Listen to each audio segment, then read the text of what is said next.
Director నుండే వస్తాయి ఏ క్యారెక్టర్లు అయినా, మీరు రాసిందే కాబట్టి. మీరు ఫేస్ చేశారా ఆ kind of characters me real లైఫ్లో? తెలియదండి, గుర్తుపట్టలేము. నా అవతల చెప్పేది అబద్ధం లేదని రియాక్ట్ అవ్వాలంటే తెలియాలంటే చాలా టైం పడుతుంది. సో ఫేస్ చేసి ఉండదు, ఎవరైనా ఫేస్ చేస్తారు, అబద్ధాలు లేకుండా ఎవరైనా.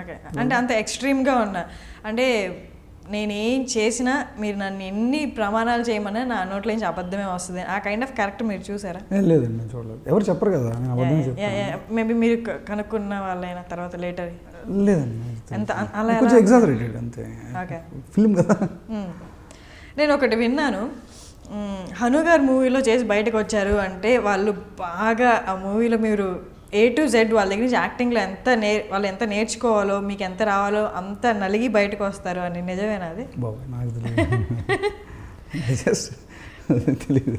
ఓకే, మీ దృష్టిలో ఎలా చెప్తారు? ఒక ఏమీ తెలియని యాక్టింగ్లో ఏం తెలియని వాళ్ళని మీరు తీసుకున్నా, మీకు కావాల్సింది మీరు తెచ్చుకుంటూనే వాళ్ళని వాళ్ళ కెరియర్ కూడా, యాక్టింగ్ కెరియర్ కూడా బిల్డ్ అవుతుంది మీ డైరెక్షన్లో అని చెప్పగలరా కాన్ఫిడెన్స్తో? అంటే అది వాళ్ళకి ఉపయోగపడుతుందో లేదని నాకు తెలియదు. అంటే I'm not a teacher at all. అంటే ఫస్ట్ థింగ్ ఏంటంటే, ఇప్పుడు నాకున్న పరిధిలో నేను ఏదైనా ఒక సినిమా చేయాలి అంటే, ఇప్పుడు నాకున్న స్థాయికి నేను కొన్ని కొత్త వాళ్ళు రావాల్సి ఉంటుంది అన్నిటికీ. అంటే ఐ ప్రిఫర్ న్యూ అండి యాక్చువల్లీ. ఫస్ట్ కొన్ని క్యారెక్టర్స్కి వాటికి నాకు వాళ్ళు ఎలా బిహేవ్ చేస్తారనేది నాకు తెలుస్తుంది, నా character, because I'm writer two. ఆ కథ నా నుంచే పుట్టింది కాబట్టి నాకు వాళ్ళ స్వభావాలు ఏంటి, వాళ్ళ బాడీ లాంగ్వేజ్ ఏంటి, వాళ్ళ బిహేవియర్స్ ఏంటి అనేది నాకు క్లియర్ కట్ ఐడియా ఉంటుంది. వచ్చే యాక్టర్కి ఎవరైనా సరే కొత్త అవ్వచ్చు, ఇంకోళ్ళు అవ్వచ్చు, వాళ్ళకి ఈ క్యారెక్టర్ పరిధి తెలియదు. ప్రాబ్లం ఏంటంటే నేనేమి నేర్పించను, నేనేమి పిండను, అంతా అది తప్పు మాట. అది వాళ్ళ అడాప్టేషన్ ఏమో ఆ ప్రాసెస్కి. బట్ నా ఫీలింగ్ ఏంటంటే, నేనేమనుకుంటానంటే, నాకు తెలిసిన ఈ క్యారెక్టర్ని, నాకు బాగా పరిచయం ఉన్న నా క్యారెక్టర్ని వాళ్ళకి అర్థమయ్యేలా చెప్పడం నా జాబ్. అది నా జాబ్. అది అందుకే ఆమె డైరెక్టర్, నా పని అది, నా ఉద్యోగమే అది, వృత్తి ధర్మం, దాని ఏమంటారు, స్వభావం, జాబ్, నేచర్ ఆఫ్ జాబ్ అది నాది. నేను వచ్చిన వాళ్ళకి ప్రాపర్గా అది నెరేట్ చేయగలగాలి, వాళ్ళు ఇంజెక్ట్ చేయగలగాలి ఆ క్యారెక్టర్ని. వాళ్ళ దగ్గర నుంచి ఈ క్యారెక్టర్ కావాల్సింది నేను ఏది కరెక్ట్ ఏది రాంగ్ అనేది నేను జడ్జ్ చేయగలగాలి. సో ఇది నా జాబ్, అదే నేను చేస్తున్నాను. అది వాళ్ళకి నేర్పిస్తున్నాను, అది బాగా దాన్ని ఏమంటారు, అదేం కాదు, అది తప్పు మాట అండి. అది నేను నా క్యారెక్టర్ని వాళ్ళకి అర్థమయ్యేలా చెప్పడం, నా క్యారెక్టర్లోకి వాళ్ళని తీసుకురావడం, ఇది ప్రాసెస్ బేసిక్గా. ఎనీ డైరెక్టర్ అదే చేస్తాడు, నేను అదే చేస్తున్నాను. బట్ వాళ్ళు కొంచెం ఓవర్బోట్ బయటకు వచ్చి అలా చెప్తున్నారేమో, నాకు తెలియదు. సో అది కరెక్ట్ కాదు. ఓకే, మీరు మిమ్మల్ని బయట నుంచి చూసుకుంటే మీ కైండ్ ఆఫ్ డైరెక్షన్ ఎలా ఉంటుందని మిమ్మల్ని క్వశ్చన్ వేస్తే మీరు ఎలా చెప్తారు? అంటే ఫెరోషియస్గా ఉంటారా, ఎక్కువ అగ్రెసివ్గా ఉంటారా సెట్లో, లేకపోతే సైలెంట్గా కాన్సన్ట్రేట్ చేసి అలాగే ఉంటారు? ఐ మీన్ ఫ్రస్ట్రేషన్ ఉంటుందా అని. ఫ్రస్ట్రేషన్ ఇప్పుడు ఏ పనిలో అయినా ఫ్రస్ట్రేషన్ ఉంటుందండి. ఓకే, డెఫినెట్గా. ఏంటంటే కొన్ని రెస్పాన్సిబిలిటీస్ ఉంటాయి ఫస్ట్. అంటే ఇప్పుడు డైరెక్టర్ ప్రాబ్లం ఏంటంటే, అంటే అట్లీస్ట్ అలాగా కొంచెం బిగినర్స్కి ఫస్ట్ ఒక లెవెల్ వచ్చిన తర్వాత ఏంటనేది నాకు తెలియదు, ఎందుకంటే ఇంకా నేను దాన్ని టేస్ట్ చేయలేదు, నాకు తెలియదు. స్టిల్ ఇంకా అదే స్టేజ్లో ఉన్నాను నేను. ఇప్పుడు ఏంటంటే మనకి లిమిటేషన్స్ ఉంటాయి ఫస్ట్. అంటే ఏంటంటే బడ్జెట్ కన్స్ట్రెంట్స్ ఉంటాయి, లొకేషన్ కన్స్ట్రెంట్స్ ఉంటాయి. నేను చెప్తాను, మళ్ళీ దాన్ని డీటెయిల్గా మాట్లాడతాను. చాలా ఇబ్బందులు ఉంటాయి ఫస్ట్. షూట్ సఫిస్టికేటెడ్గా జరగడం అనేది ఎంత పెద్ద సినిమా అయినా జరగదు. ఫస్ట్ థింగ్, ఎంత పెద్ద సినిమా అయినా సరే సఫిస్టికేటెడ్ షూట్ అనేది ఇక పర్టికులర్లీ సెట్స్ అయితే జరుగుతుంది. అంటే మనం సెట్ వేసుకుని మనం చేసుకుని మన కంట్రోల్డ్ ఎన్విరాన్మెంట్లో అయితే జరుగుతుంది.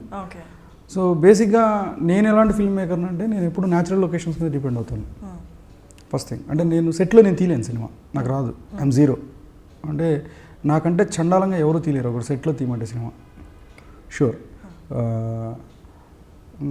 అదే న్యాచురల్ లొకేషన్స్కి వెళ్ళేసరికి మీకు చాలా పరిధులు ఉంటాయి, అడ్లు ఉంటాయి, హర్డిల్స్ ఎక్కువ ఉంటాయి. అంటే ఈ టైంలో ఇది అయిపోవాలి. ఇప్పుడు ఎగ్జాంపుల్ చార్మినార్ రోడ్ మీద షూట్ చేయాలి, నాకు దగ్గర ఒక 4 minutes సీన్ ఉంది. ఎగ్జాంపుల్ అనుకున్నా 4 minutes సీన్ ఉంది. నేను చార్మినార్ రోడ్స్ మీద చాలా సఫిస్టికేటెడ్గా ఉండాలి మళ్ళీ సీన్. అంటే ఏంటి, ఏదో దాచేసి కెమెరా తీసేమన్నట్టుంటే వర్కౌట్ అవ్వదు. సో చాలా కంట్రోల్, అంటే ఇది నిజంగానే నేను తెలియకుండా తీసిన దానిలో ఉందంటే బాగోదు, పిక్చరే చేసినట్టు ఉండాలి. సో నాకు షూటింగ్ లొకేషన్ టైం చాలా తక్కువ ఉంటుంది, పర్మిషన్ టైం. అంటే మార్నింగ్ 6 o'clock నుంచి 9 o'clock వరకు ఉంటుంది, 3 hours. 3 hours ఎలా తీసేస్తాం ఒక సీన్, తీయలేం కదా. So it was splitted by 3 days. ఒక 3 daysలో ఎగ్జాంపుల్ చెప్తున్నా, 3 daysలో దీన్ని తీయాలి.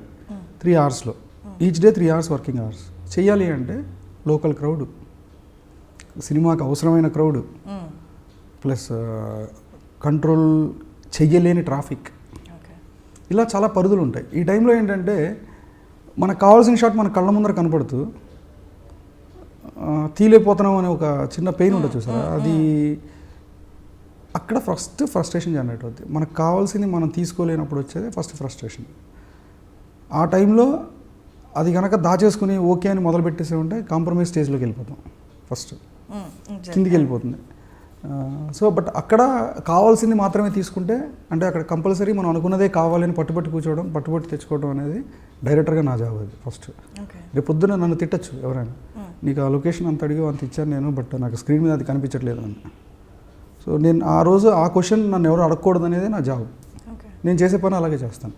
నేను ఇప్పుడు బోన్లో నించోవడం నాకు ఇష్టం ఉండదు ఫస్ట్. ఇప్పుడు ఆబ్వియస్గా ఫ్రస్ట్రేషన్ ఉంటుంది, కోపం ఉంటుంది, ఓన్లీ జాబ్ రిలేటెడ్ అది. అది సైలెంట్గా చేయడం అనేది చాలా సఫిస్టికేటెడ్ ఫిల్మ్ మేకింగ్ అది. అట్లీస్ట్ ఇంకా నేను అది డిజర్వ్ చేయను అప్పుడే, ఇంకా నేను ఇలాగే కష్టపడాలి. అది ఫ్రస్ట్రేషన్ అవ్వచ్చు, ఇంకోటి అవ్వచ్చు, కోపం అవ్వచ్చు, ఆన్సెట్ అవ్వచ్చు, అది కంపల్సరీ. నన్ను తిట్టేవాళ్ళు ఉంటారు, నేను తిట్టేవాళ్ళు ఉంటారు, but everything related to the job. ఆ టైంకి అది అవ్వలేదు అనుకోండి, ఒక్కసారి ఓకే అనేసుకుంటే అయిపోయింది లైఫ్లో. జీవితంలో మనం పోతాం కానీ సినిమా అక్కడే ఉంటుంది. ఒకసారి తిరిగి చూసుకుంటారు, ఆ తప్ప రోజు ఎందుకు చేశాను అనవసరంగా అన్న ఫీలింగ్తో నేను బతకలేను, నా వల్ల అవ్వదు. ఆ గిల్ట్ ఫీలింగ్తో నేను ఉండలేను. సో ఆబ్వియస్లీ నాకు ఇది బెస్ట్ కావాలనుకున్నప్పుడు, అది బేసిక్ ఏంటంటే 150 మెంబర్స్ సెట్లో ఉన్నారంటే 150 మైండ్ సెట్స్ బేసిక్గా. దాని ఇంపార్టెన్స్ ఎవరికి అర్థం కాదు ఫస్ట్. అంటే ఇంపార్టెన్స్ అర్థం అవుతుంది కానీ అంత క్లియర్గా అర్థం కాదు ఎందుకు అనేది. సో అవి ఏంటంటే రెస్పాన్సిబిలిటీస్ ఫస్ట్. సో డెఫినెట్గా ఇవన్నీ మీకు స్క్రీన్ మీద కనపడతాయి. ఇప్పుడు కేవీపీజీ తీసుకున్నా, ఇది తీసుకున్నా, ముందర అందర్ రాక్షస్ తీసుకున్నా, I always roamed in real locations. రోడ్ల మీదే చేశాను అన్నీ, బయటే చేశాను మొత్తం అంతా. సో డెఫినెట్గా నాకు ఇది లైఫ్ టైం ప్రాసెస్ అని నాకు అర్థమైపోయింది. ఓకే. సో మీరు అన్నట్టుగా ఆ రిగ్రెట్స్ అనేవి నేను లేటర్ ఉండడం నాకు ఇష్టం ఉండదు, సో ముందు నుంచి జాగ్రత్త పడతాను కదా. ఫస్ట్ మూవీకి కూడా సేమ్ అలాగే ఉందా? అంటే ఫస్ట్ మూవీ అంటే చాలా హార్డ్ ఫేస్ చేస్తారు అందరు రాక్షసి టైంలో కూడా. మేబీ ఫస్ట్ మూవీ అంటే మీరు అంత పర్టికులర్గా ఉండలేకపోవచ్చు. ఫస్ట్ మూవీ ఉన్నానండి, అలా ఏం లేదు. Okay, I'm so clear with that. బేసిక్గా అది ఫస్ట్ మూవీ మీరు స్క్రీన్ మీద చూసి, నేను పేపర్ మీద ఏదైతే రాశానో అదే తీశాను. ఆ సినిమా ఆడొచ్చు, పోవచ్చు, అందులో ఏమాత్రం లేదు. దానికి సాయి గారు ఇచ్చిన సపోర్ట్ కానీ ఇమ్మెన్స్. అది దాన్ని వాళ్ళు ఏ రకంగా కమెంట్ చేయలేం. ఒక ఫస్ట్ టైం డైరెక్టర్కి అంత ఫ్రీడమ్ ఇచ్చి చేసే సినిమాలు ఈ మధ్యకాలంలో అయితే లేవు. అలాంటి ప్రొడ్యూసర్స్ కూడా లేరు. టెరిఫిక్ అది. అంటే ఎక్కడ నన్ను ఒకరోజు క్వశ్చన్ చేసింది లేదు. ఆయన ఆల్రెడీ ఫైనల్ కట్ చూసాడు అంతే. ఏ రోజు ఇది తీసే అది పెట్టు అన్నది కూడా నన్ను ఎప్పుడు అడగలేదు ఆయన. Fantastic person as a person. నాకు అలా ఏం లేదు. ఫస్ట్ సినిమా అని నాకు ఫస్ట్ ఫిల్మ్ అన్న ఫీలింగ్ నాకు ఆ రోజు కూడా లేదు అసలు తీసినప్పుడు. I'm so confident about it. అది పోయిందా ఆడిందా అనేది ఇట్స్ నాట్ మై పార్ట్. నేను ఇప్పటికీ ఆలోచించిన అది. నేను I will enjoy the process. ఇంకా రిజల్ట్స్ మీదకి వెళ్ళి నెంబర్ల మీదకి వెళ్తే మైండ్ ఇదైపోద్ది. నేను చేయలేను అప్పుడు, నాకు రాదు. Okay, correct. నేను ఒకటి అబ్జర్వ్ చేశాను, అది కరెక్టో కదా. అందాల రాక్షస్ మూవీలో చూస్తే అందులో క్యారెక్టర్స్ కొంచెం అరుస్తూ మాట్లాడతాయి. నేను అది ఎలా ఇంటర్ప్రిట్ చేసుకున్నాను అంటే వాళ్ళు దగ్గరగా ఉన్న వాళ్ళ మధ్య దూరం ఉంది, అది అలా వ్యక్తం చేశారని ఇంటర్ప్రిట్ చేసుకున్నాను. నెక్స్ట్ కృష్ణగాడి వీరప్రేమ గాథకు వస్తే వాళ్ళ మధ్య లవ్ అనేది ఒక సైలెన్స్తో చూపిస్తారు. సో అక్కడ ఒక సిగ్నిఫికెన్స్ అలాగా. సో లైవ్లో కూడా అలాంటిది ఏమన్నా ఉంటుందా? ఉందండి, డెఫినెట్గా ఉంది. మీరు చెప్పినట్టు అందాల రాక్షసులు అరుస్తూ మాట్లాడతారు అన్నది దానికి 2 రీజన్స్ ఉన్నాయి. మీరు చెప్పింది ఒక రీజన్ అయితే, నేను అది సినిమా మొదలుపెట్టినప్పటి నుంచి అందరికీ చెప్తూనే ఉన్నాను, ఇంటర్వ్యూస్లో చెప్పాను, చాలా చెప్పాను. అది earth sun moon love story. మీరు మాత్రం భూమి మీద ఉంటారు, ఈ రెండింటిని చూడగలుగుతారు. There is lot of distance first. ఇంకొకటి ఏంటంటే throw, I played with the throw, but somehow అది కరెక్ట్ పోస్ట్ ప్రొడక్షన్ టైం నాకు కరెక్ట్గా లాక్ అయిపోయింది ఆ టైంలో. అది నేను బాగుందని నేను అనుకున్నాను, దాన్ని కరెక్ట్ చేసుకునే టైంలో సినిమా రిలీజ్ అయిపోయింది. ఓకే, అంటే అది బాగాలేదని ఫీల్ అవుతుంది? కాదు, అదే నెగిటివ్ కమెంట్ వచ్చింది. అదే కరెక్ట్ యాక్చువల్లీ. దాన్ని నేను కొంచెం ఫైన్ ట్యూన్ చేయాలి. ఇప్పుడు దాన్ని ఏమంటారు, ఇప్పుడు కొంచెం అంటే లిటిల్ బిట్ గార్నిషింగ్ చేస్తుంటే సూపర్గా ఉండేది. అది అందరికీ ఇప్పుడు కొంతమందికి అర్థమైంది మీరు చెప్పింది, కొంతమందికి మాత్రమే కనెక్ట్ అయింది అది, బట్ అందరికీ కనెక్ట్ అయ్యేది. అది నేను అనేది ఆ కరెక్షన్ జరిగేది. బట్ అది ట్రూ, సేమ్ అలాగే దీంట్లో కూడా అలాగే ఉంటుంది. దాంట్లో ఏదైతే సైలెన్స్ ఉందో, మీరు యాక్చువల్లీ మీరు చాలా ఇంటెలిజెంట్ వ్యూవర్ అనుకుంటా. ద ఎగ్జాక్ట్ థాట్ ప్రాసెస్ అది. దీంట్లో కూడా అలాగే ఉంటుంది. ఓకే, వాళ్ళ ఫీలింగ్స్ని తెలిపేలాగా ఏదో ఒకటి డెఫినెట్గా ఉంటుంది. దీంట్లో ఉండేది అబద్ధం.